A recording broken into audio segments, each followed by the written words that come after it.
El debate se va a articular sobre tres bloques temáticos.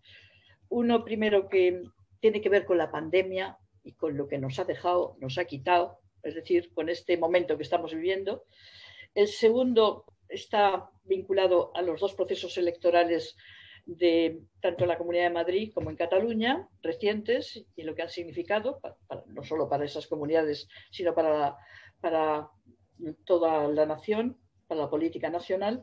Y el tercero, se me había indicado que está vinculado al tema de los fondos europeos y el proceso de recuperación a partir de este momento. O sea que empezamos con el primer bloque. Yo voy a hacer alguna pregunta.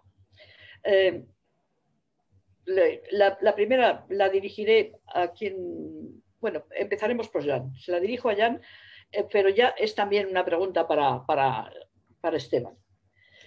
En relación con la pandemia, yo creo que todos hemos tenido, sobre todo en la época dura del confinamiento, la sensación de que el mundo se había puesto patas arriba, de que algo había cambiado irremediablemente y de que de ahí iba a salir un mundo distinto.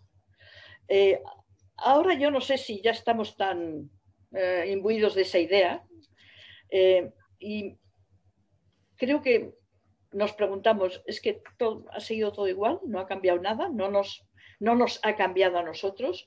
Esto que ha pasado nos ha pasado también a nosotros, nos hace ser diferentes.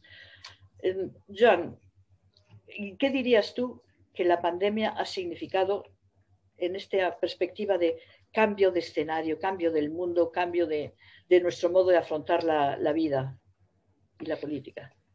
Bueno, buenas tardes. Gracias, Teresa, por la presentación, amable como siempre. Gracias a Iseuría por el trabajo que hacéis y por invitarme, además con el amigo Esteban, con el que compartimos, yo creo, como mínimo algunas maneras de mirar. He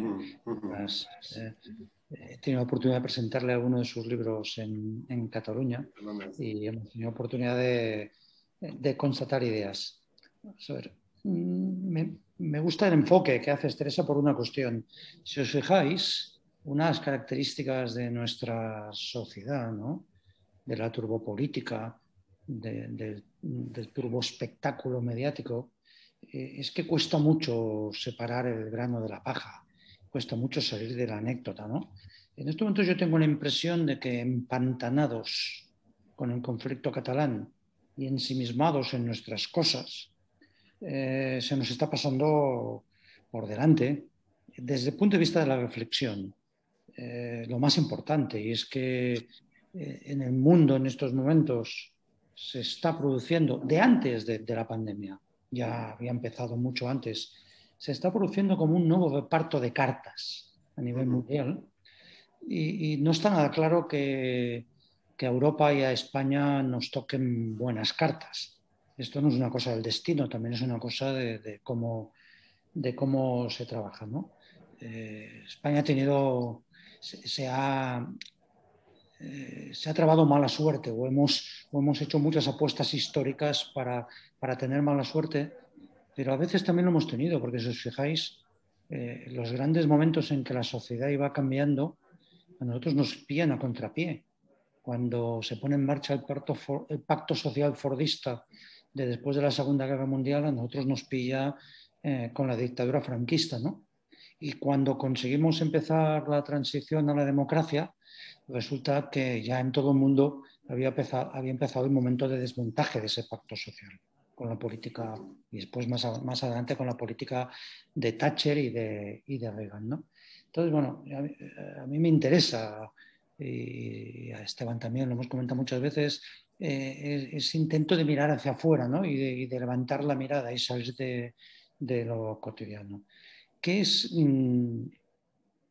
lo que, desde mi punto de vista, la pandemia ha hecho?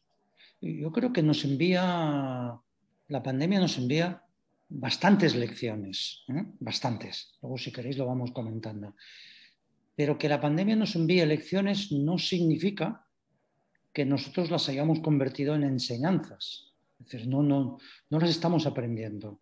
Voy a poner un ejemplo. Yo creo que la pandemia ha puesto de manifiesto que ese deseo Los deseos, Esteban, tu libro, ese deseo humano de riesgo cero no existe.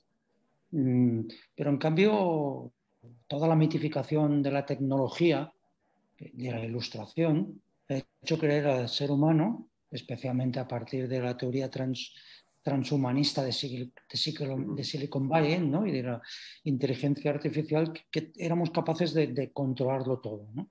Resulta que llega la pandemia y nos confirma absolutamente lo contrario. Esa es la lección. ¿Pero lo hemos aprendido? Pues veo que no. Como decía Joan, este es un instante de incertidumbre, pero en el que estamos viendo que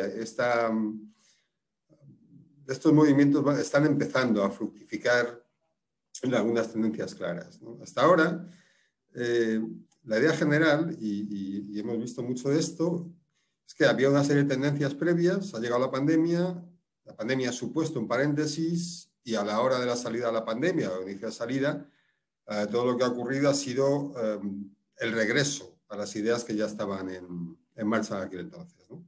Y sí, algo de esto hay, ¿no? Lo que pasa es que es verdad que es un regreso acelerado.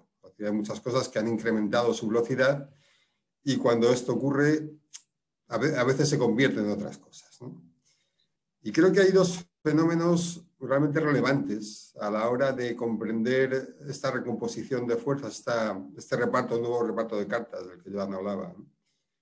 Una, desde luego, es geopolítica, en el sentido de que estamos viendo una guerra fría entre Estados Unidos y China, y cómo también los bloques de aliados se van recomponiendo a partir, ¿no?, de la cercanía a unos y otros, y en algunos casos, como es el de Europa, pues donde las afinidades obviamente con Estados Unidos son grandes, también hay algunas incertidumbres, ¿no? Y vemos con el caso del Nord Stream 2 en Alemania, como la cercanía a Rusia, por intereses lógicamente energéticos, ¿no?, pues genera algunas tensiones con Estados Unidos, etc.